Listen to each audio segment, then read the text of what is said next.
C'est vraiment l'effet de volume aussi. Puis nous, on le voit au niveau du financement, quand on reçoit des immeubles pour faire des proformas, des analyses, la valeur économique est tout le temps vraiment supérieure à soit la valeur marchande ou le prix d'achat, peu importe. Les revenus sont vraiment là. C'est vraiment, le cash flow est vraiment présent, puis ça booste vraiment les valeurs économiques.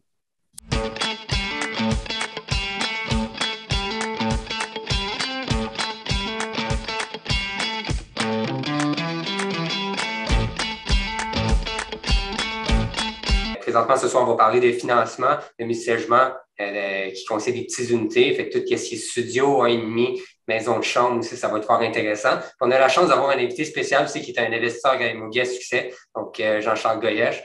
Et puis, je vais laisser mes collègues Jean-Simon Norton, Julien Parent et puis Roxane Bédard, courtier hypothécaire chez PML dans la région de Québec, introduire leur invité. Fait que, mesdames, messieurs, je vous laisse la parole. Alors, bonsoir à tous. Premièrement, merci d'être là.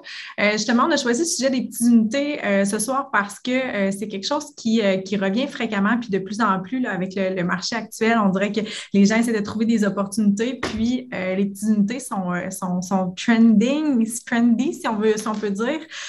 Donc, on parle pas de petits plex là, pour faire le petit parallèle entre les deux.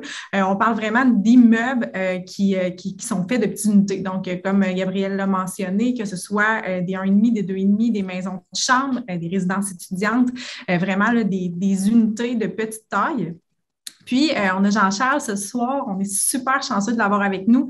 Jean-Charles qui s'est quand même finalement spécialisé un petit peu dans les petits plex. Là. Si tu veux te présenter, Jean-Charles, nous dire qui t'es vraiment, puis qu'est-ce que tu fais, là, ce serait vraiment génial parce que je pense qu'on en a plusieurs qui sont là pour t'entendre parler ce soir. Merci Roxane de l'invitation, c'est très apprécié. Ben oui, en fait, on s'est spécialisé. En fait, ça va faire pratiquement 2 ans là, qu'on a vraiment focusé nos investissements.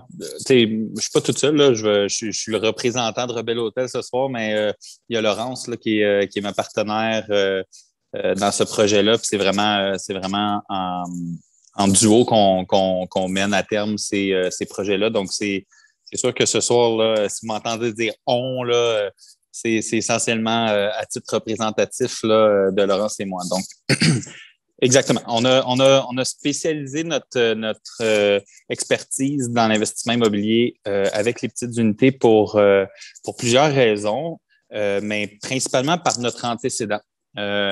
Personnellement, moi, j'ai vraiment un gros background en marketing, en commercialisation. Donc, immobilier ou de services. Pour moi, ça a toujours été la commercialisation qui me drivait dans des projets professionnels.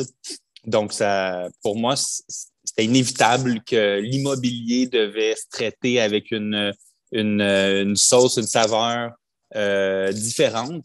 Et bon, il y a le développement immobilier, l'hôtellerie. Il y a plusieurs aspects là, qui peuvent être intéressants dans l'investissement immobilier où on peut mettre à bon escient le marketing. Mais pour moi, je voyais à travers les petites unités quelque chose de vraiment intéressant pour justement aller dans le fond, exprimer ma créativité à travers ce type d'actifs-là. Et Laurence, elle a un background, elle a fait une maîtrise en gestion documentaire. Donc, elle, c'est vraiment en pédagogie, en fait, là, mais de la gestion documentaire. Donc, elle est très, très, très spécialisée dans tout ce qui est organisation de l'information, finalement, de la gestion documentaire. Donc, c'est pour nous d'avoir quelque chose qui était à la fois stimulant et enrichissant. Il fallait que ça comble aussi nos passions, nos backgrounds, nos antécédents, tu sais, notre fameux sac à dos d'expérience qu'on traîne toute notre vie. Ben, tu sais, nous autres, on voulait le mettre à profit dans notre société d'investissement. Donc, c'est pour ça qu'on s'est retourné vers le modèle des cohabitations. Là. Pour nous, là, là, il y a plein de nomenclatures là, pour ce type d'actifs-là. Il y en a pour les urbanistes, il y en a pour les architectes, il y en a pour les ingénieurs, il y en a pour les juristes, il y en a pour les courtiers hypothécaires, il y en a pour les courtiers immobiliers. Donc, chacun a son petit wording. Pour nous, c'est vraiment de la cohabitation ou de l'habitation collective. Là. C'est le type d'actifs qu'on focus beaucoup. Mais par la bande, on a aussi dans notre portefeuille beaucoup de petites unités, donc des multilogements là, à petites unités complètement indépendantes qui ne sont finalement plus collectives. C'est pour ça que, bon, all overall, on est assez polyvalent dans nos actifs, mais les chemins nous ont amenés vers ce type d'actifs-là. C'est vraiment pour nous quelque chose de vraiment stimulant, vraiment, vraiment excitant. C'est ça. Moi, j'ai vraiment aimé la raison du pourquoi qui vous a amené là quand tu nous en as parlé. Puis j'aimerais ça que tu pousses un petit peu là-dessus. Qu'est-ce qui vous a amené à choisir les petites unités? Parce que je pense que c'était vraiment d'avoir beaucoup d'unités qui vous tillaient dès le départ. Là. J'aimerais ça que tu reviennes sur ce que tu nous as dit à ce sujet-là. Le concept de volume? Ouais. Grant Cardone, c'est un homme un peu méconnu là, des investisseurs immobiliers, mais c'est un investisseur à succès aux États-Unis. Et je recule peut-être il y a 3 ans. Là, on est en train de faire notre plan d'affaires Rebelle Hôtel. On est un peu intellectuel, nous, dans notre approche. Là, on est moins des optimisateurs constructeurs. Là, notre approche est beaucoup plus théorique, là, a priori. Donc, là, on fait notre plan d'affaires, puis on écoute un podcast ou une vidéo de Grant Cardone qui parle du concept de multiplicateur plutôt que d'addition. Donc, la théorie du pourquoi on doit frapper du volume. Donc, le plus grand nombre de gens possible, le plus grand nombre d'unités. C'est quoi le ratio versus une unité optimale, un siplex bien rempli avec des bons locataires, optimisés, très, très, très serré comme approche versus un volume, puis on le sait, le Grant Cardone s'intéresse à des actifs de 200 unités et plus, là, vraiment des complexes vraiment très volumineux en termes d'unités locatives. Puis, ça a été un élément vraiment déclencheur pour nous. Puis c'est pour ça qu'on a finalement tourné notre focus sur ce type d'actifs-là, entre autres. Ça a été je n'ai pas le mot en français, là, mais un breakthrough. En tout cas, c'est quelque chose qui a fait en sorte qu'on a fait. Ça a été pivot finalement dans notre réflexion.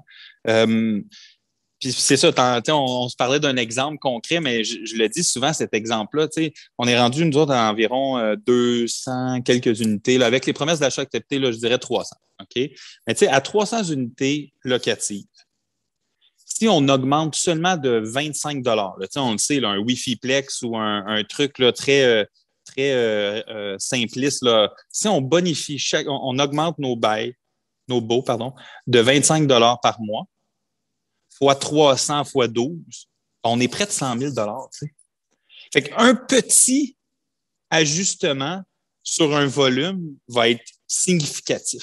T'sais. C'est pour ça que pour nous, il y avait quelque chose de vraiment game changer en frappant sur des multi-résidentiels, du multifamilial de volume. Puis ben, c'est là où on a eu le coup de foudre pour les petites unités finalement. C'est vraiment intéressant, Jean-Charles, d'avoir une autre vision qui est pas à contre-courant, mais qui est un petit peu différente de ce qu'on a dans le moule standard. J'aimerais savoir s'il y a des gens, je vous invite vraiment à intervenir. Hein, le but, c'est un café, c'est un salon, là, c'est discuter ensemble. Si vous avez des questions, n'hésitez pas à appuyer sur l'icône réaction puis lever votre main. On va vous voir tout de suite, puis on va être en mesure de répondre à votre question. Fait que les questions là, peuvent s'adresser autant à nous là, au niveau du financement, autant à Jean-Charles. Gênez-vous pas, le but, c'est vraiment de discuter.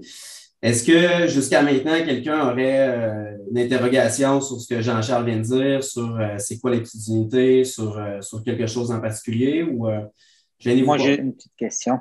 Moi, j'ai 2 petites questions. Bonjour. Mon nom, c'est Aga. Là. J'ai manqué les 5 premières minutes. Là. Donc, juste pour être sûr, c'est quelle dimension de logement? C'est quoi la taille? Est-ce que c'est des chambres? C'est des 1,5? Très bonne question. Effectivement, on va le repréciser pour ceux qui sont arrivés un petit peu plus tard. Petites unités, on a beaucoup eu de difficultés à déterminer le nom de la soirée parce que ça ne représente pas quelque chose d'uniforme. D'ailleurs, dans le financement de ce type d'unité-là, c'est beaucoup de cas par cas. Vous allez souvent nous entendre dire ça ce soir. Là, ça dépend de plusieurs facteurs. Donc, petites unités. Si on veut dresser les limites de ce qu'on parle ce soir, on parle surtout de 1,5, admettons, de cohabitation comme Jean-Charles ou encore là, de maison de chambre. OK. Merci. Patrice, tu as levé la main, avais-tu quelque chose? Tu es sur mute. Merci. Je trouve ça vraiment intéressant que ce que Jean-Charles parle par rapport au nombre. Je me rappelle toujours quand j'ai commencé ma carrière, il y avait un investisseur immobilier qui m'avait dit qu'il était rendu à quelques centaines d'unités de petits logements.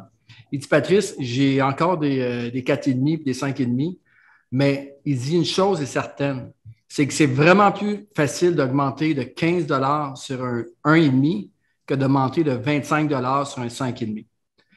En ce moment, je peux avoir 3 1,5 pour un 5,5. Vous voyez, fait que pour lui, là, c'était plus facile d'augmenter 45 $, c'est-à-dire l'équivalent d'un 5,5, sur 3 unités. Fait que c'est pour ça que maintenant, je me dirige vers les petites unités. Premièrement, la demande est là, mais juste au niveau de l'augmentation des loyers. Ça se rejoint ce que tu dis. C'est vraiment l'effet de volume aussi. Puis nous, on le voit au niveau du financement, quand on reçoit des immeubles pour faire des proformas, des analyses, la valeur économique est tout le temps vraiment supérieure à soit la valeur marchande, le prix d'achat, peu importe. Les revenus sont vraiment là. C'est vraiment le cash flow est vraiment présent, puis ça booste vraiment les valeurs économiques. Si vous avez. Oui, je pense que Catherine a une question. Vas-y, Catherine. Oui, bonjour. Je ne sais pas, Jean-Charles, toi, dans le fond, présentement, Roxane LC, on a un projet, nous autres, en cours, là, vraiment dans le but de créer de la chambre de l'habitation collective. Puis, j'ai l'impression qu'il y a une... C'est sûr que là, ce n'est pas juste du financement, ce que je veux te poser comme question, Jean-Charles, mais c'est plus au niveau du flou artistique de la ville. Parce que, tu sais, bon, mettons, présentement, on a un 6 qui théoriquement est plus facile à financer. Moi, j'aimerais réduire mon nombre d'adresses pour maximiser mon nombre de chambres. En théorie, on est zoné, mais la ville, on dirait qu'ils ont de la misère à comprendre leur propre zonage. Je ne sais pas comment toi, tu deals avec ça. Tu sais, on pose des questions, jamais ils vont nous mettre par écrit que il n'y a pas de trouble. Genre, vous pouvez louer à Aziz par chambre. Non, ils ne comprennent pas. Tu sais, eux autres, c'est de la maison de vieux, on dirait qu'ils veulent. Puis, en dehors de ça, on dirait qu'ils ne comprennent pas. Vas-y, c'était ça ma question. Il y a comme peut-être 3 secrets. Là. Le premier, c'est de faire affaire avec les bons courtiers hypothécaires. Le deuxième, non, mais le financement. Je vais le dire, là, c'est sûr, puis je pense qu'on va assurément en parler de long en large dans l'épisode. Fait que je vais passer rapidement pour ça. Mais le struggle numéro 1, l'étranglement dans ce type d'actif-là, c'est l'arbitrage juridique ou urbanistique. Donc là, on peut jouer avec l'usage, le zonage et la vocation. Donc, c'est les 3 types de sphères. Puis ça, c'est à l'interne. Là. Nous, on est à 1 ou 2 grosses acquisitions. Là. Garanti qu'à 500 unités, on va avoir un contingent à l'interne. Un juriste à l'interne, ça s'en vient de plus en plus pour nous, quelque chose de accaparant en temps. Okay?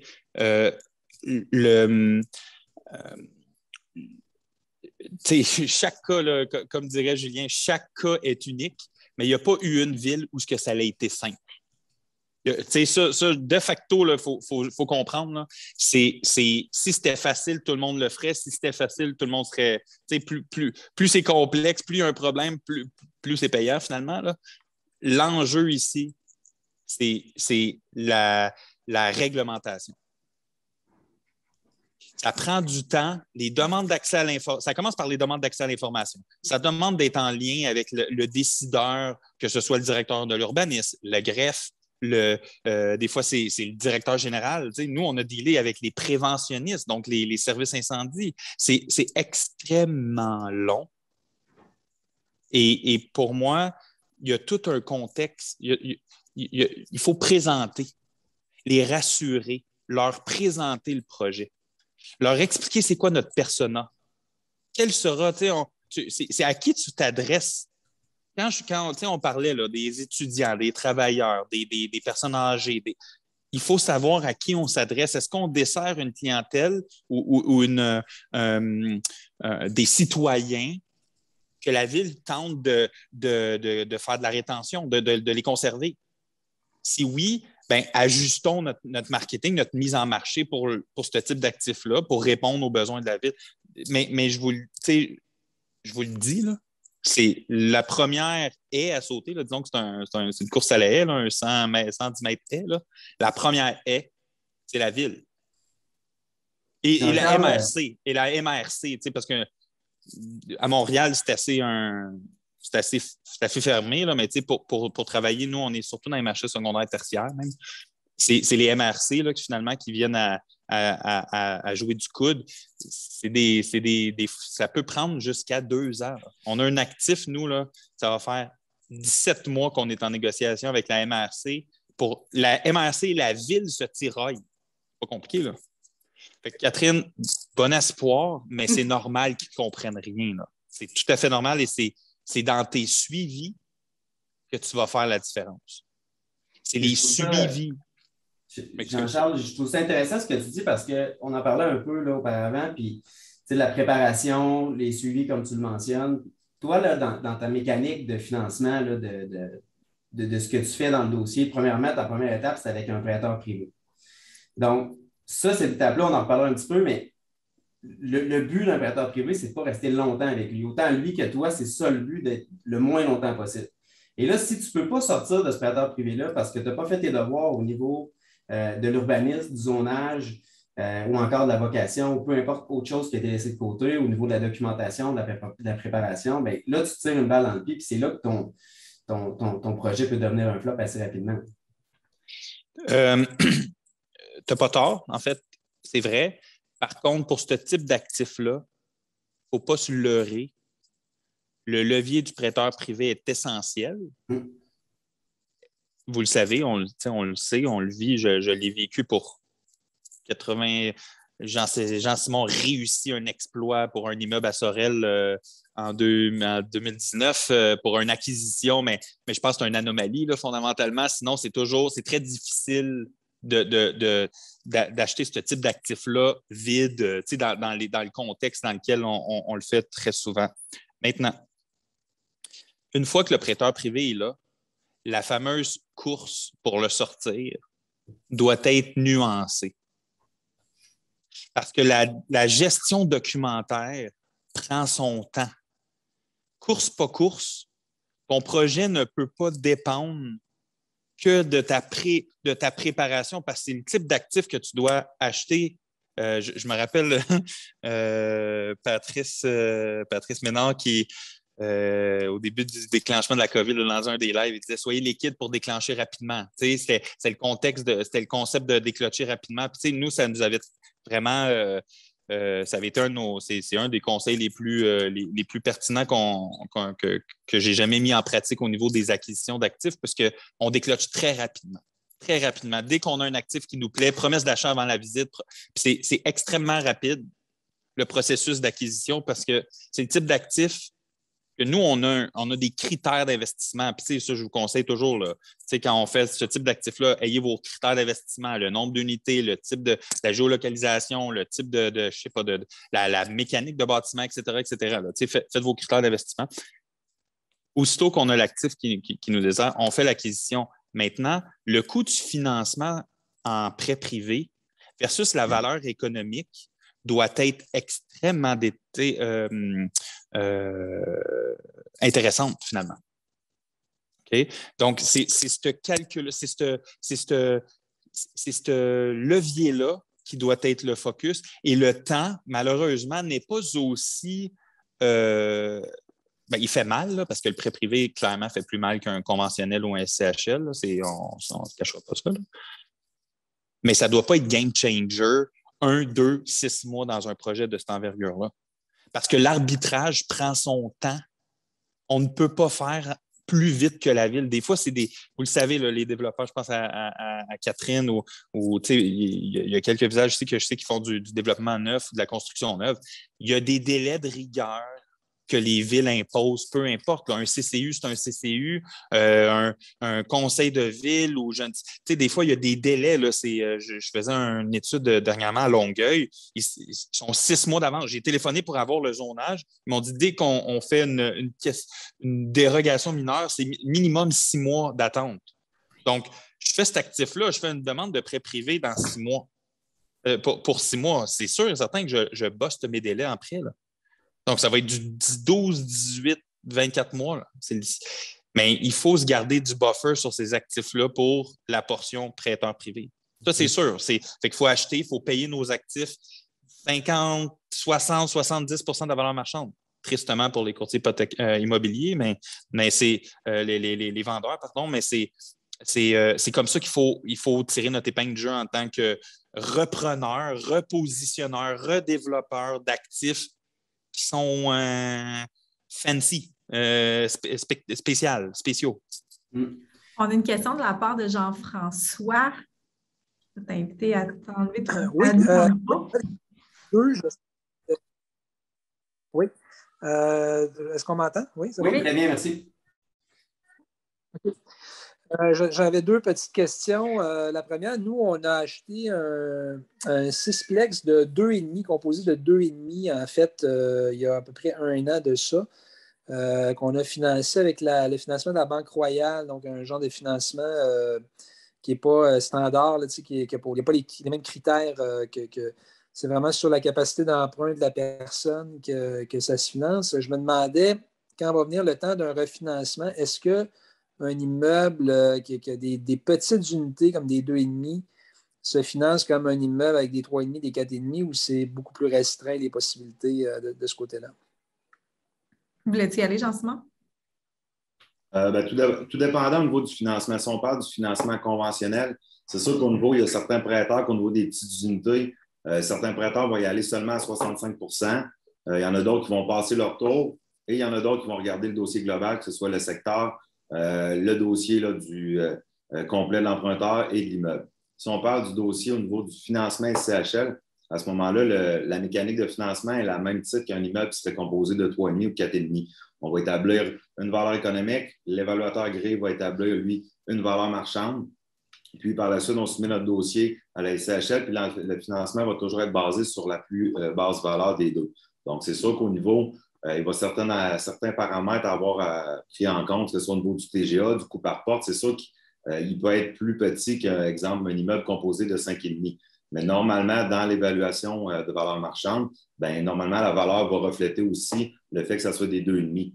Puis chaque dossier, selon le secteur, sera analysé avec nos comparables à l'interne, puis aussi avec les comparables que l'évaluateur aura pris dans son rapport. Fait que c'est important d'avoir un très bon évaluateur qui va aller chercher des très bons comparables pour qu'on soit capable de débattre de notre montant de financement demandé, puis aller chercher le montant qu'on veut aller chercher à la SCHL. À ce moment-là, on est capable d'aller chercher un 85 là, de ratio pré-valeur en fonction de la moyenne des deux, de la valeur marchande puis de la valeur économique, fait que ça devient intéressant, même si c'est des petites unités. Je rajouterais par contre qu'un élément essentiel serait d'avoir des baux annuels. Donc, si c'est un 2,5 et qu'il y a des baux pour une raison X mensuelle, là, ça vient un peu compliquer le dossier, puis ce qu'on vient de dire ne s'applique pas nécessairement. Les baux annuels s'appliquent dans pas mal tout le type de financement qu'on parle ce soir, que ce soit 1,5, 2,5, studio, chambre. Lorsqu'on n'a pas des baux annuels, ça complique le dossier extrêmement. Puis, on en travaille un présentement, Julien, là, au niveau c'est des 4,5 avec des baux mensuels et certains baux annuels. Puis, on a beaucoup de misère à trouver des prêteurs qui sont intéressés à ça parce qu'au niveau des prêteurs, que ce soit conventionnel ou via SCHL, tout ce qui est baux mensuel égale une non-stabilité des revenus. Donc, il y a beaucoup de risques pour eux dans le dossier. Fait que c'est pour ça que souvent, on n'a pas beaucoup de preneurs pour des revenus mensuels là, ou court terme, si on veut. Catherine, à toi la parole.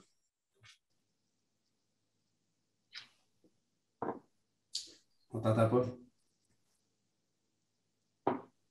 On ne t'entend pas si tu vas allumer ton micro. Catherine, tu es obligée de recommencer. C'est correct, vous allez me voir au naturel. Ça fait 2 fois que je vois que vous voulez que j'ouvre ma caméra, je vais le faire. Ceci étant dit, mise en situation, justement, j'ai mon 6.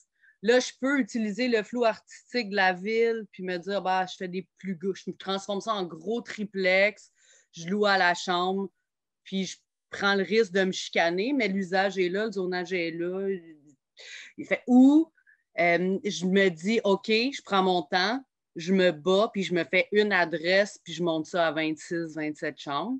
Je ne sais pas c'est quoi ton opinion là-dessus, Jean-Charles. Puis, d'un autre côté, au niveau du financement, moi, si je commence à prendre mon 6 puis à le transformer en 3 ou en une adresse, ma compréhension, c'est tant que j'ai des baux, vous autres, vous allez aller avec nous autres tant qu'on a des baux annuels, peu importe le nombre d'adresses derrière ça. C'était mes 2 questions. C'est combien d'unités que tu pourrais le transformer en maximum? Bien, c'est sûr que là, on ne l'a pas analysé beaucoup. On est là-dedans en ce moment avec l'architecte, mais mettons qu'on pourrait facilement aller chercher un 25 à 26 chambres. Présentement, on serait topé à 20 avec 3 adresses. À 20, moi j'ai juste le goût de te répondre avec une calculatrice là, sur ça. 20 unités à, on va le mettre 600 $ fois 12, on est à 144 000 de revenus annuels. Là. C'est fou.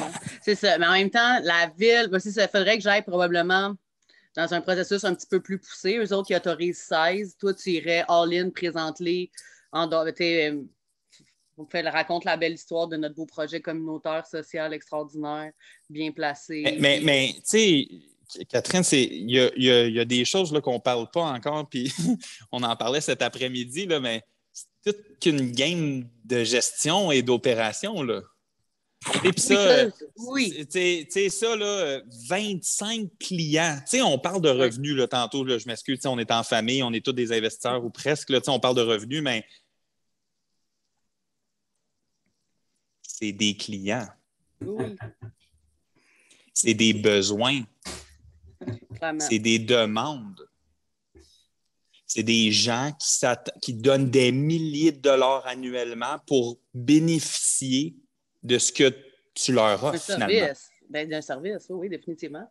Donc, tu as une responsabilité qui est la même qu'une personne qui te loue pour un 5,5. Des plus, même, je pense. Là. Tu offres bien plus de services avec des heures communes puis une gestion des amis. Là. Je pense que c'est pire. Ouais. Tu sais, on pourrait, je pense qu'on pourrait faire un épisode là, au complet sur les opérations là, de petites unités. Puis de toute façon, ce soir, je pense que le but, c'est de se focusser sur le financement. Donc, on va couper ce cours. Mais je veux juste qu'on... on a du staff à l'interne. Là. Mon labor cost est spectaculaire. Là. On a beaucoup d'employés. Là. On a des femmes de ménage. Des manutentionnaires. On s'entend, là, on ne vit pas dans un monde de licorne, là, personne ici. Là, c'est de l'humain. Là, mais mon point, c'était de dire, est-ce que je m'en vais à la ville, puis j'étire ça, puis en même temps, je me flague en tabarnouche. Là, comme, si jamais ils disent non, ben, mon immeuble il est topé à 16. Fait que c'était un peu ma question. Tu le vois comment? Toi, tu me sors ta calculatrice 4, puis ça répond à ta question. Mais non, mais ben là, tu sais, ça, c'est un peu aujourd'hui, c'est le volume.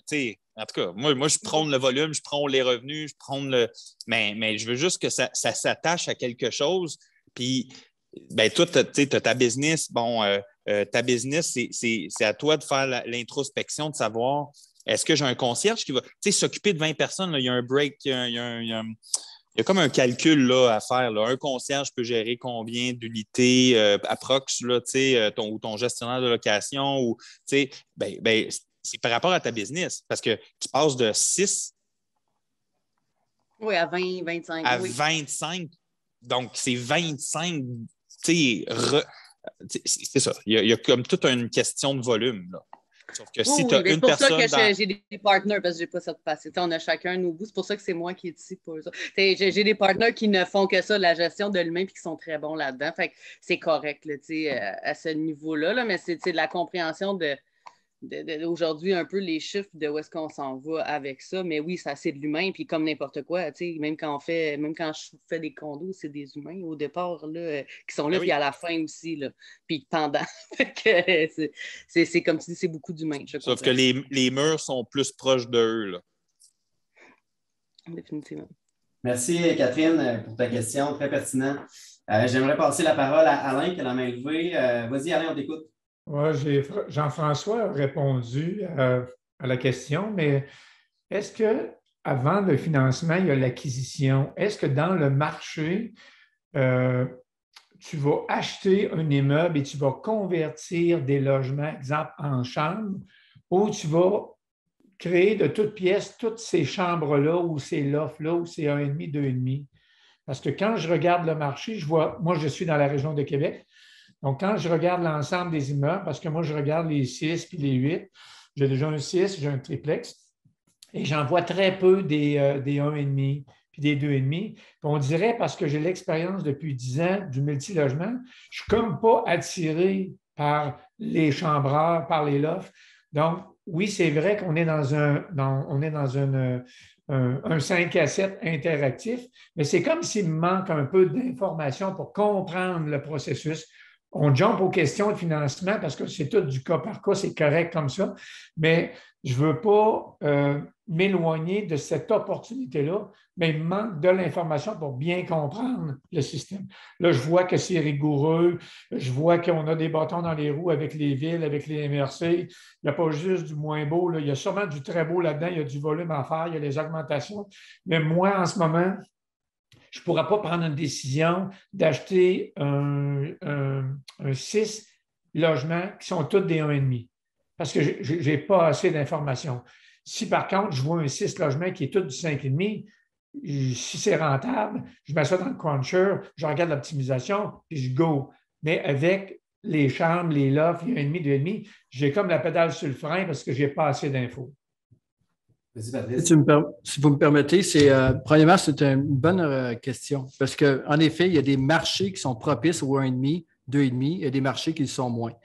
Et ce qui en fait aussi très exceptionnel de la part de Jean-Charles, c'est qu'il développe un marché de petites unités dans un marché qui est vraiment à très grande majorité des grands logements. Ce qui crée aussi un défi supplémentaire dans le financement parce qu'on n'a pas de comparable dans les secteurs où que Jean-Charles est. Carrément créer un marché, c'est ce qu'il a fait. Donc, la meilleure option pour toi, ce serait vraiment de t'asseoir avec un courtier immobilier, PMML bien sûr, si tu le désires, mais de regarder un peu c'est quoi qui se fait comme marché. Fait que c'est dans la région de Québec, traditionnellement, ça va être où les transports en commun sont très développés, c'est là que les petites unités vont se développer. Donc, tu vas aller dans Limoilou, tu vas aller vraiment dans le centre de la ville et là, tu vas en avoir plus. Et donc, ça, c'est un facteur important, mais de t'asseoir avec un courtier immobilier, mais je pense que le restant de la discussion avec nos spécialistes hypothécaires ce soir vont quand même t'emporter beaucoup pour un coup que tu vas retrouver ton immeuble. OK, merci. Merci Alain pour ta question. J'aimerais repasser la parole à Aga, qui a une autre question. Vas-y. Oui, bonjour. Donc, deux questions en fait. La première question, en ce qui concerne le refinancement. Vous avez dit là, ou ce que j'ai compris, ce qui est important, c'est le bail annuel. Si moi, là, par exemple, j'ai un immeuble de 14 logements, puis il y a 2 logements que j'ai divisés en 2. Donc, physiquement, là, maintenant, j'ai 16 logements, mais pour la ville, c'est toujours 14. Quand on fait un financement là, ou un refinancement, est-ce que vous tenez compte le 16 ou le 14? Donc, ça va être ma première question. Puis la deuxième, c'est si je vais avec l'option de la ACHL, qui est jusqu'à 85 j'ai entendu, je ne sais pas si c'est vrai ou non, l'argent qu'ils donnent pour un refinancement, il faut absolument l'investir dans un autre immeuble. Est-ce que ça, c'est toujours vrai ou non? Veux-tu y aller, Jean-Simon? Oui. En fait, au niveau de ta deuxième question, effectivement, au niveau de la SCHL, ils ont mis des nouvelles règles au niveau du retrait d'équité. Donc, le retrait d'équité doit rester dans l'immobilier. Donc, soit l'investissement pour l'achat d'un 2 logements et plus, pour la rénovation d'un autre immeuble de 2 logements et plus, pour la construction d'immeubles neufs et pour la rénovation de l'immeuble sujet lequel on soumet. Donc, c'est les 4 critères qu'on doit respecter. Selon les prêteurs, il y a différents justificatifs, que ce soit chez le notaire ou d'autres, ça sera au renouvellement. Ça pourrait être un autre sujet aussi qu'on pourra élaborer un petit peu plus loin. Et pour répondre à ta première question, au niveau de la SCHL, lorsqu'on soumettra le dossier, effectivement, on peut tenir compte des 16 logements. Le problème, ce qu'on va avoir par la suite, c'est si jamais tu n'as pas l'autorisation ou l'immeuble, finalement, les 2 logements sont illégaux, bien, à ce moment-là, lorsqu'on va avoir au prêteur, lui nous demandera la preuve comme de quoi que le 2 logements supplémentaires est accepté. Parce que sinon, lorsqu'on va arriver au prêteur et au notaire, on va avoir un problème. Fait que, au niveau de la SCHL, ce ne sera pas un problème. Fait que, si on a 2 logements supplémentaires, la première étape, c'est d'avoir l'autorisation de la ville, s'assurer que c'est conforme avec eux. Puis par la suite, on peut entamer le dossier puis finir les démarches au niveau de la ville avant d'aller au prêteur ou tout simplement avant de notarier. Ça répond à ta question? Merci. Oui, merci. Parfait, excellent. On a plusieurs questions. On va continuer. J'aime ça comme ça. C'est le fun quand c'est interactif. On va continuer avec Danny, qui était le prochain sur la liste. Vas-y, Danny. Yes, merci. J'aimerais savoir qu'est-ce que la SCHL n'aime pas, à quoi il faut faire attention par rapport à la SCHL ou avec les petites unités. Exemple, il me semble que j'avais déjà entendu une histoire avec, ça venait avec des petits électros, des petits poêles, des petits frigos pas larges, puis il me semble que la SCHL, elle ne tripait pas là-dessus, puis à cause de ça, ben là, elle venait couper le ratio pré-valeur, puis elle ne voulait pas aller à 85 %. Fait que moi, dans ma tête, puis corrigez-moi si je me trompe, mais j'étais un peu comme, j'ai oublié son nom tantôt, le monsieur là, qui a posé la question, tu sais, j'étais un peu, tu sais, je vais voir un 6 logements, puis je vais me dire, ah, ça, c'est une valeur sûre, terrain connu, puis je vais voir maison de chambre ou un bloc avec juste des 1,5, 2,5. Puis dans ma tête, il y a plein de points d'interrogation. Puis au-delà de la calculatrice, puis au-delà de la rentabilité, puis au-delà que, oui, ce qui est plus rentable demande plus d'énergie, plus de temps, habituellement. Là, tant mieux si ce n'est pas... En tout cas, mais grosso modo, qu'est-ce que la SCHL n'aime pas de ces petites unités-là? Puis si vous êtes capable de nous enlever les points d'interrogation qu'on a qui font en sorte que, qu'on se dit, bah... pas sûr, tu sais. Bien, en même temps, est-ce qu'on les enlève complètement, ces points d'interrogation-là? Parce que Jean-Charles, son point est excessivement valide dans le sens que c'est pas un walk in the park. Donc, il y a beaucoup de choses qui sont difficiles à gérer, qui sont difficiles à prévoir. Autant pour nous au niveau du financement.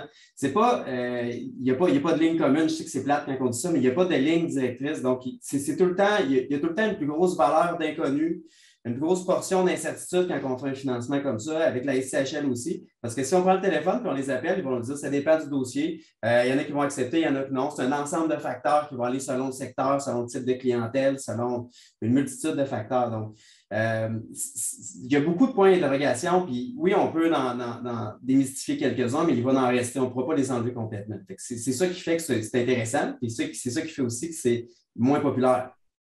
Parce que, bon, il y a une partie d'incertitude puis qu'on ne peut pas répondre clairement. Maintenant, pour ce qui est de tes électros là, que tu mentionnais, quand on parle de 1,5 ou de studio, il faut qu'il y ait une cuisinette. Donc, par définition, c'est un petit four, là, fait que c'est un petit électro. Donc, c'est pas... nous, on a fait un dossier SCHL, une maison de chambre, 85 % du prix payé récemment.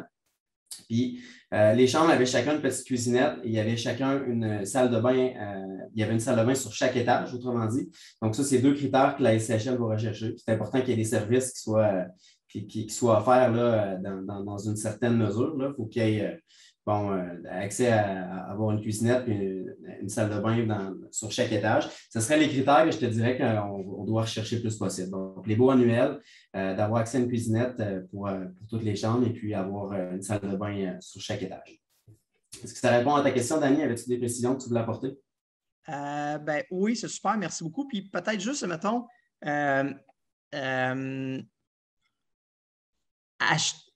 comme le monsieur disait tantôt, là, acheter le 6 puis après ça le convertir ou tout de suite le convertir, mais tu ne peux pas le convertir, il n'est pas encore à toi, mais ou acheter, ou dans le fond, juste une maison de chambre. Il me semble, le mot maison de chambre, ça sonne pas dans ma tête 85 % CHL, mais corrigez-moi si je me trompe, mais... Est-ce que ça sonne 80 % conventionnel? Oui, puis peut-être 75, puis peut-être 80, 70. on vient d'en faire un 80. Ça dépend vraiment du dossier, honnêtement. Ça dépend aussi. Ça sonne comme les prêteurs conventionnels. Ils ont beaucoup c'est typique là, pour les prêteurs conventionnels qu'une maison de chambre. Ben, auparavant, ça avait beaucoup de va-et-vient, peu de stabilité de revenus, souvent pas de baux. Fait qu'on dirait au niveau des prêteurs conventionnels, ils ont un petit peu encore cette mentalité-là. Sauf en ayant un dossier bien préparé, avec des baux annuels, en montrant une stabilité de revenus, une solidité au niveau des emprunteurs, on est capable de faire quand même des dossiers de maison de chambre au niveau conventionnel. On l'a fait dernièrement avec une maison de chambre, là, elle avait 25 unités à Québec, bien située. avec des baux annuels. C'est sûr qu'au niveau, là, la présentation, lorsque notre client nous a amené l'immeuble, on n'avait pas de baux annuel. Donc, on lui a dit, si on va avoir une chance de financer conventionnel, il faut que tu négocies avec le vendeur ou avec les courtiers dans la transaction pour aller chercher des baux. Parce que souvent, ce n'est pas parce qu'il n'y a pas de baux annuel que les personnes ne sont pas là depuis longtemps. Souvent, les personnes sont là depuis 6 mois, 1 an, 1 an et demi, 2 ans, mais la vieille mentalité de propriétaire ou la vieille méthode de procéder au niveau des maisons de chambre fait qu'il n'y a pas de baux. Donc, c'est sûr que quand on n'a pas de baux, peu importe vers quel financement on va aller, c'est sûr qu'on va avoir de la misère à financer. C'est pour ça aussi qu'il y a une préparation à faire lorsqu'on fait l'achat de ce type de propriété-là, si on veut. Dans tous les cas, on peut s'y prendre d'avance, hein, justement, de communiquer avec ça, un courtier immobilier pour une transaction ou un courtier hypothécaire pour vraiment se guider parce qu'il y a toujours un petit travail à faire en amont aussi. Quand on est prêt à savoir qu'est-ce qu'on va avoir besoin au niveau de la documentation, ça va tout faciliter le processus. Fait que ça, c'est quelque chose qu'on peut discuter aussi d'avance. Merci. Merci beaucoup. Étienne, tu as la main levée à ton tour. Oui, donc c'est un peu dans le même style que le prédécesseur. Donc, au niveau refinancement, je suis en ce moment en train d'acheter un immeuble là, qui possède 2 appartements et 5 chambres. Donc, c'est directement très bien localisé à Québec. Présentement, la caisse me dit, bon, j'ai regardé avec la caisse, mais elle me dit ça va être obligé de faire affaire avec un conventionnel, donc 20 de mise de fonds. Puis après ça, j'essaie de me trouver dans le futur. Je sais que j'ai besoin d'améliorer un peu les chambres et de monter les revenus, mais en termes de refinancement, si je suis encore pris avec le 20 à mettre dedans, je ne serai pas si gagnant que ça parce que toutes les rénovations, il va falloir que je les paie moi-même. Mais comment est-ce on peut quand même refinancer CHL une fois les rénovations faites? C'était un peu ça ma question. Une fois que je vais avoir optimisé mes revenus, là, ça va être peut-être à trouver des comparables dans le marché et de voir un peu la valeur économique, la juste valeur marchande à quoi qu'elle se situe là, pour trouver de refinancement. Là. Je voulais voir si c'est-tu la SCHL commerciale qui me permettrait de faire ça avec 85 de ratio prêt-valeur. Rappelle-moi, c'est combien d'unités, Étienne? Ça fait 7 en tout, donc c'est 2 appartements, 5 chambres. Donc, la base est là, c'est 5 unités et plus pour un refinancement SCHL. Le principe de base, c'est 85 de la valeur marchande ou de la valeur économique, le plus bas des deux. Donc, toi, tu disais que tu avais des chambres et des logements, autrement dit? Oui, c'est cela. Donc, c'est un zonage qui permet seulement 3 appartements à Québec, mais vu que c'est un droit acquis par le propriétaire qui était là depuis le début, qui a eu toujours des chambres, donc il y a 2 appartements, 5 chambres. Donc, je trouvais que c'était intéressant de l'acheter parce que la valeur était intéressante par rapport aux revenus, bien sûr. Mais c'est de savoir comment je vais m'en sortir une fois que je vais améliorer toutes les chambres. Donc, c'est difficile de répondre précisément là, à brûle pour point comme ça, en sachant autant peu d'informations que ça. Je t'invite à nous contacter. Ça va me faire plaisir de regarder plus en profondeur. À prime abord, 7 logements avec des baux annuels, ça répond aux critères de la SCHL. Maintenant, est-ce que ton dossier a des particularités que je ne connais pas qui font en sorte que ça ne serait pas possible? Ça sera à nous de voir avec toi si c'est possible, mais ça va me faire plaisir de regarder ça avec toi. Et donc, vous me conseillez de l'acheter en conventionnel first, puis après ça, de faire un refinancement une fois les optimisations faites, sûrement? Bien, c'est sûr que tu as des optimisations à faire dans la court terme. C'est la formule qui est priorisée. Parce que si tu l'achètes SCHL avec un certificat de 5 ans fixe, non, c'est sûr. Tu as une prime d'assurance qui va venir un peu crippler ton équité. Julien, il faudrait voir. Julien, il faudrait voir parce que selon ma compréhension, c'est un 3 unités au niveau de la ville, en fait. Puis il y a des chambres qui sont un droit acquis. Bien, sur le zonage, c'est 3 unités dans ce quartier-là. Mais la ville accepte présentement un 5 chambres locatives et 2 appartements. C'est écrit ça sur le Okay. C'est sûr qu'au niveau de la SCHL, je ne m'avancerai pas sans connaître tout le dossier là, parce que c'est quand même particulier comme configuration d'immeuble. C'est sûr que si tu vas avoir peut-être plus de détails, peut-être communiquer avec nous, on prendra un petit peu plus de détails afin de faire les bonnes validations parce que ce n'est pas une topographie d'immeuble qu'on voit souvent. Donc, je prendrai le temps de valider comme il faut avant de te dire est-ce qu'on y va SCHL en refinancement, est-ce que c'est permis. Au moins, on connaîtra nos options si jamais le refinancement SCHL n'est pas permis pour ce type d'immeuble-là ou n'est pas accepté, bien, au moins, on aura peut-être une solution, un plan B, un refinancement conventionnel par la suite à 80 selon ta valeur économique. On pourra valider les différentes options qui s'offrent à toi. Comme ça, ben, en l'achetant, tu auras les solutions tout de suite après ton optimisation qui sont possibles là, pour ton dossier. Super. Je vais prendre contact avec toi de bord. Super. Merci, Étienne, pour la question. Très appréciée. Kevin aussi, ça fait un petit bout là, que la main est levée. Vas-y, on t'écoute. Salut. Dans le fond, ma question était plus au fait au niveau du calcul de rentabilité de tes immeubles. Vu qu'au fait, c'est des c'est des chambres, c'est pas vraiment des 5,5, des 4,5. Comment tu fais tes calculs? Est-ce que tu utilises le Concha toujours ou tu t'es fait un autre Excel pour faire tes calculs? Dans le fond, si je comprends bien la question, c'est comment est-ce qu'on calcule? Si on fait toujours le calcul, oui. En fait, oui, là, il y a un cruncher immobilier. Nous, on se l'est mis un peu à notre main parce que notre type d'actif il est un petit peu alternatif, il est un peu différent, mais c'est exactement le même que une chambre, une unité. Là, ça représente une unité locative. Là, donc, avec les mêmes dépenses, les mêmes normalisations SCHL au niveau des postes de dépenses. Il n'y a pas de. Comment je peux dire ça? Il n'y a pas de. Oui. Dans le fond, tu le traites comme si c'était un immeuble fait à revenu comme les autres. Absolument. Absolument. Okay. Nous, bon, il y a des petites différences parce que là, on commence à avoir un peu d'immobilier aussi de type hôtellerie. Là. Pour nous, ça rentre quand même dans les actifs de petites unités. Donc, on a quand même presque 3 immeubles qui sont vraiment des hôtels proprement dit, là, du locatif court terme. Donc ça, le cruncher est quand même différent, l'approche est différente, le financement est différent, puis on n'en parlera vraiment pas aujourd'hui. Mais règle générale, c'est le même cruncher là, que tous les courtiers hypothécaires peuvent vous présenter. Là. Jean-Simon, il y en a un excellent qui pourrait, je pense, si vous lui demandez en privé, là, il va pouvoir vous en refiler un. Merci. J'aimerais continuer. Excusez-moi, là, Charles, Aga et Gilles, on va revenir, ce ne sera pas bien long. Je voulais continuer avec Jean-Charles une petite seconde.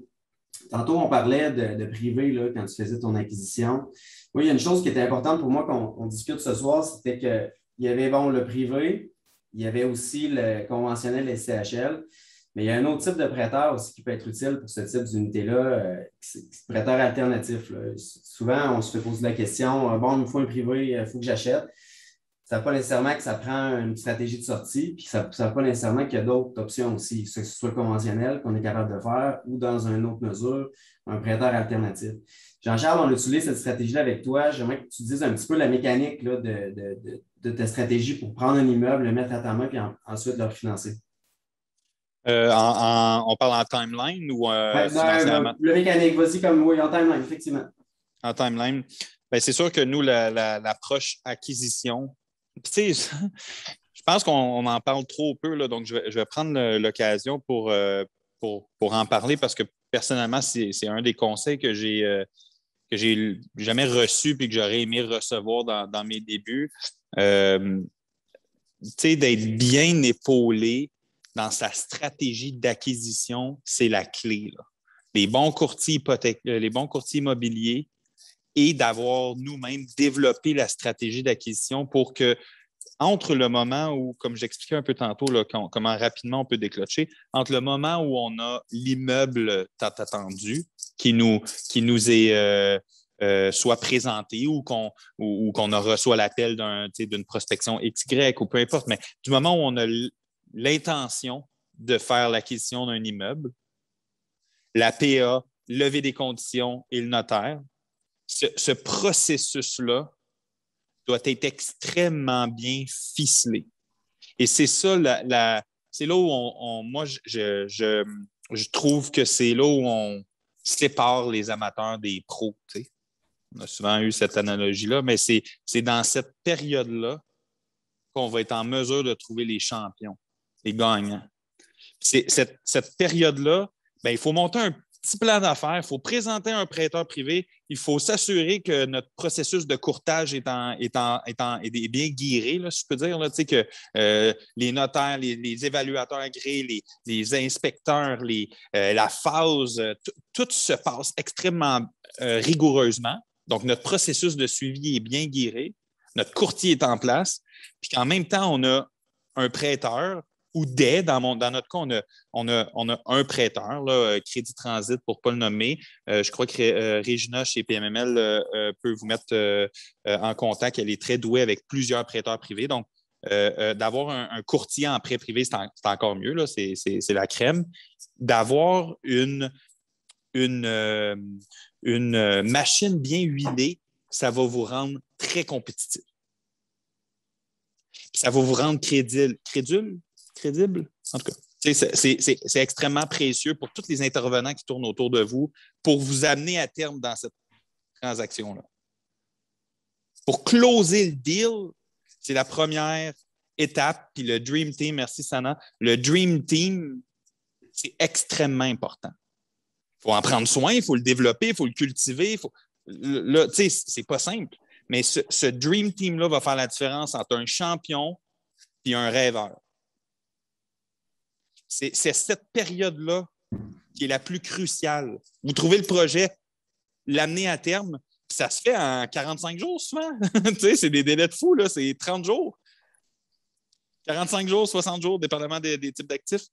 C'est important d'avoir cette machine-là bien huilée. Ceci étant dit, maintenant, le premier processus, maintenant qu'on est propriétaire.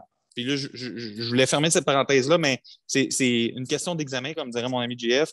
C'est important, ça. Cette machine-là, d'avoir le Dream Team là, qui vous supporte, là, surtout pour ce type d'actif-là qui est atypique, c'est important d'avoir une Dream Team. Merci, Sana. C'est vraiment un bon... c'est ça que c'est, finalement. Là. D'avoir l'équipe qui vous épaule du moment qu'on est propriétaire. Et là, c'est la vraie partie qui commence. T'sais, on pense qu'on a tout... on pense qu'on est... on vient de finir notre sprint, puis là, c'est là que le marathon commence. Fait que là, le marathon, ben, ça le dit, hein? C'est un marathon, donc on s'attend à faire de la gestion d'énergie pour se rendre à terme. Donc, il faut comprendre qu'il y a une flux de trésorerie qui n'est pas là habituellement le jour 1. T'sais, souvent, il faut faire un repositionnement ou un redéveloppement. Donc, du moment qu'on applique la stratégie, il faut... excusez, j'ai oublié le prêteur. Du moment qu'on a présenté à notre prêteur privé la stratégie, il faut l'appliquer. Mais le prêteur, là, il va jouer un rôle dans ça qui est donner les ailes au projet.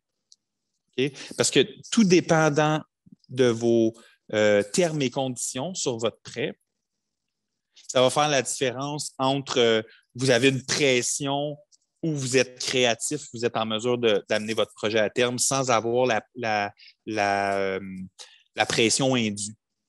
Okay? Donc, du moment que votre prêteur a bien saisi votre projet, que votre projet il est bien ficelé, que votre plan il est à terme, que votre vision est claire, la première chose qui est à faire, c'est de s'asseoir avec la municipalité et de savoir comment est-ce qu'on fait pour avoir notre certificat de conformité. Donc, comment est-ce que je peux être... en fait, là, Laurence, où es-tu? C'est le droit d'opérer. J'ai oublié le terme exact. Là. Je ne pense pas que c'est certificat de conformité, mais peut-être c'est ça. C'est, en tout cas, j'ai oublié le terme, mais il faut être sûr qu'on peut opérer l'actif qu'on a avec la réglementation, qui est conforme à la réglementation.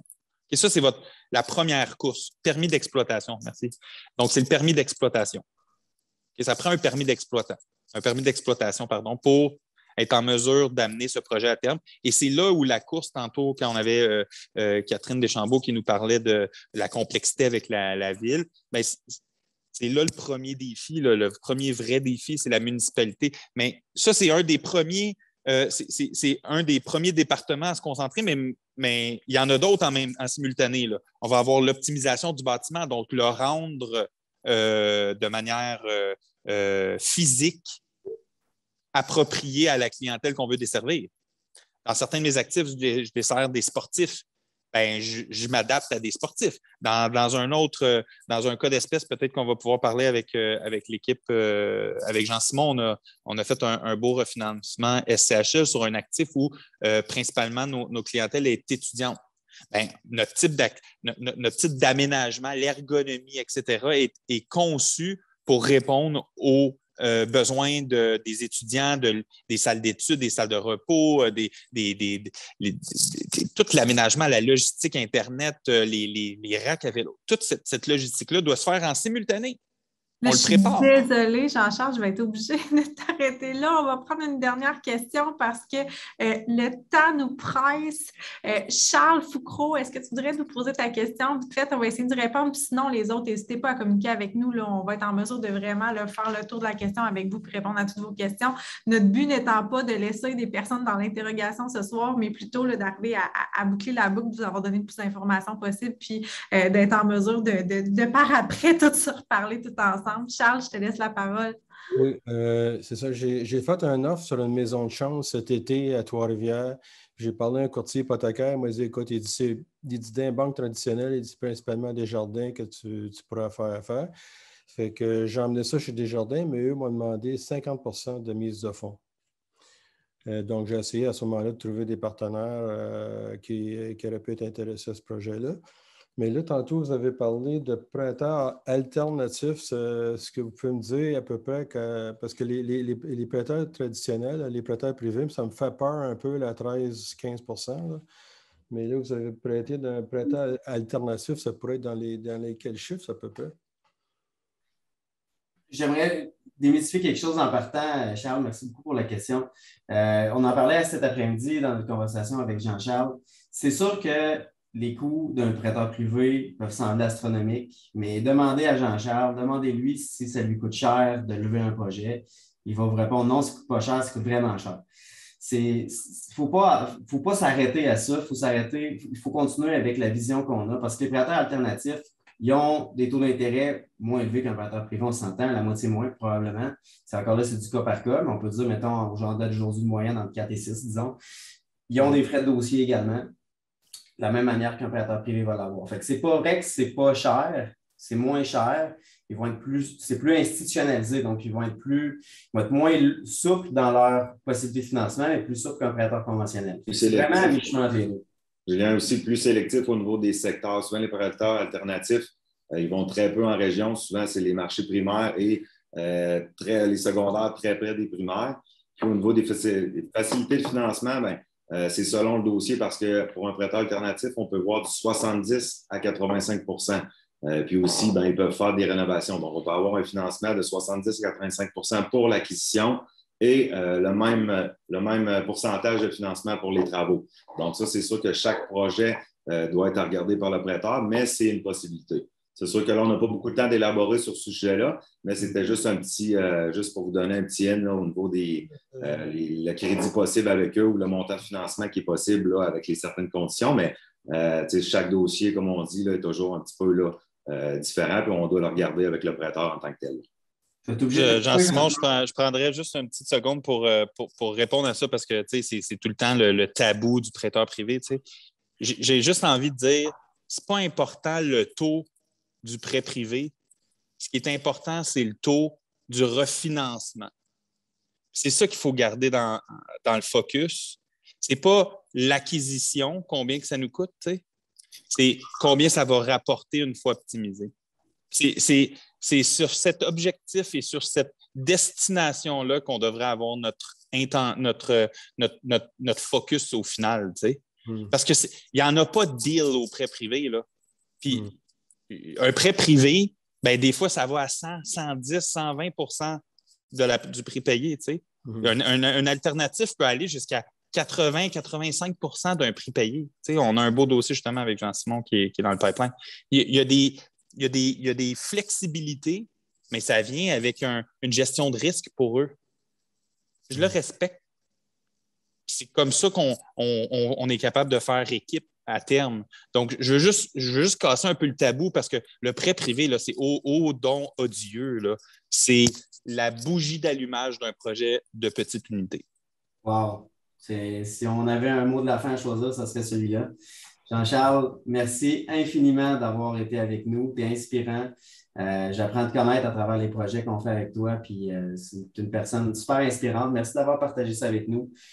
Sincèrement, désolé pour les questions qu'on n'a pas eu le temps de répondre. Sachez que si vous voulez rester un petit peu, on peut discuter avec vous ou on est disponible évidemment en tout temps pour répondre à vos questions. Que vous ayez un dossier en cours ou pas, que ce soit juste une demande d'information, ça nous fait plaisir de répondre à vos questions. Donc, merci beaucoup à tout le monde d'avoir participé à ce Café PML. Vous êtes nombreux ce soir, ça me fait plaisir de voir ça. Vous avez interagi beaucoup, beaucoup de questions, on est super content. Donc, merci infiniment. On vous dit à bientôt et puis au plaisir. Ouais. Puis merci Julien, merci Jean-Charles aussi. Honnêtement, là, Jean-Charles, là, je pense que ça a amené énormément de valeur ce soir à tout le monde. Fait que merci, un gros merci au nom de toute l'équipe PML pour ta générosité. Honnêtement, là, c'est apprécié. Puis merci aussi à tous les participants, là, vos questions, l'interaction.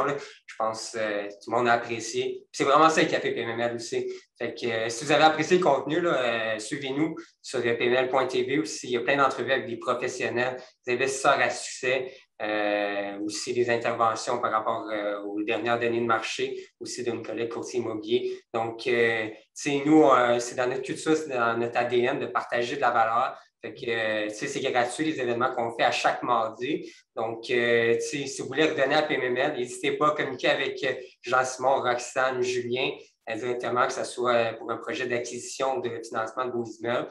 Ils sont présents partout au Québec aussi. Puis, sur ça, je vous encourage de nous suivre pml.tv. Puis, un gros merci. On se voit mardi prochain. Merci, tout le monde. Merci.